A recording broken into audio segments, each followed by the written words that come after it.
في يوم من الأيام كانت بغداد ذرة الإسلام، العاصمة اللي كانت بتحكم العالم الإسلامي كله. مدينة مليانة بالعلم والفكر، شوارعها مرصوفة، مكتباتها بتضم آلاف الكتب، وكان فيها بيت الحكمة، المكان اللي فيه أعظم العقول بيدرسوا الفلك، الطب، الفلسفة والهندسة. كان الخليفة العباسي المستعصم بالله قاعد في قصره محاط بالوزراء، والناس في الأسواق بيتكلموا عن أخبار المغول اللي بيقربوا يوم بعد يوم، لكن محدش كان متخيل إن بغداد اللي صمدت سنين ممكن تنهار فجأة. إزاي وصلنا لكده؟ ليه المغول جايين وإزاي هنوقفهم؟ ده السؤال اللي كان بيدور في عقول الناس وقتها. في آخر سنة 1257 ميلاديا الخليفة المستعصم بيستلم رسالة من هولاكو قائد المغول، مكتوبة بأسلوب مستفز: يا إما تسلم بغداد أو ندمرك ونمحي اسمك من الوجود.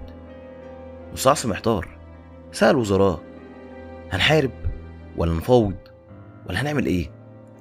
في الوقت ده كان عنده وزير اسمه ابن العلقمي. الراجل ده معروف بالدهاء، لكنه كان شايف إن المغول أقوى وإنه لازم نتفاوض معاهم بدل ما نحارب. فابن العلقمي قال للخليفة: يا مولاي جيشنا ضعيف والمغول لا يقهروا، لو حاولنا نقوم النهاية هتكون كارثية. لكن بعض القادة العسكريين قالوا العكس: لازم نحارب، بغداد ما ينفعش تسقط بسهولة. لكن القرار الأخير كان في ايد الخليفة، ووقتها التردد كان أكبر غلطة. في يناير 1258 جيش المغول وصل لحدود بغداد وبدأ الحصار. المدينة كانت محاطة بأسوار ضخمة لكن المغول كانوا جايين بأسلحة محدش شافها قبل كده: منجنيقات ضخمة بتقذف الحجارة على الأسوار، سهام نارية بتحرق الخشب، تكتيكات خبيثة بتحاصر المدينة من كل الجهات. بغداد حاولت تقاوم بس الحصار كان خانق، والمية والأكل بدأوا يخلصوا. ولكن كان عارف إنه مش لازم يدخل المدينة بالحرب، هو عارف نقطة ضعف بغداد: الخيانة من الداخل. ابن العلقمي الوزير اللي كان المفروض بيحمي بغداد عمل أكبر خيانة في تاريخ المدينة. بدل ما يقوي الجيش قلل عدد الجنود وأقنع الخليفة إنه يتفاوض مع هولاكو، لكن المغول ما عندهمش تفاوض، المغول عندهم خدعة. الخليفة قرر يخرج بقافلة صغيرة عشان يقابل هولاكو ويتفاوض، لكن أول ما خرج تم أسره فورا. وأول ما المدينة عرفت إن الخليفة وقع في الأسر الدفاعات انهارت، والمغول اقتحموا بغداد في 10 فبراير 1258 ميلاديا. وهنا بدأت الكارثة.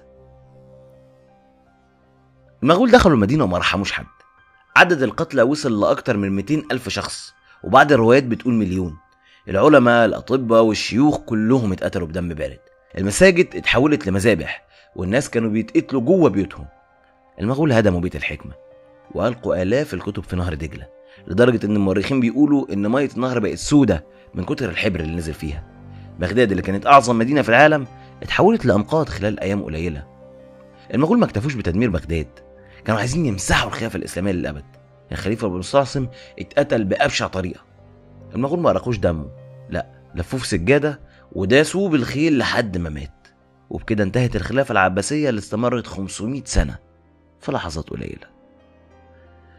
بعد سقوط بغداد العالم الإسلامي كله دخل في صدمة. الناس سألوا: وكده خلاص المغول سيطروا علينا للأبد؟ لكن بعد سنين مش قليلة حصلت مفاجأة غريبة جدا. المغول نفسهم اعتنقوا الإسلام، وأصبح جزء كبير منهم بيحكم بمدارس إسلامية جديدة، وكأن بغداد قامت من الرماد بس بشكل جديد.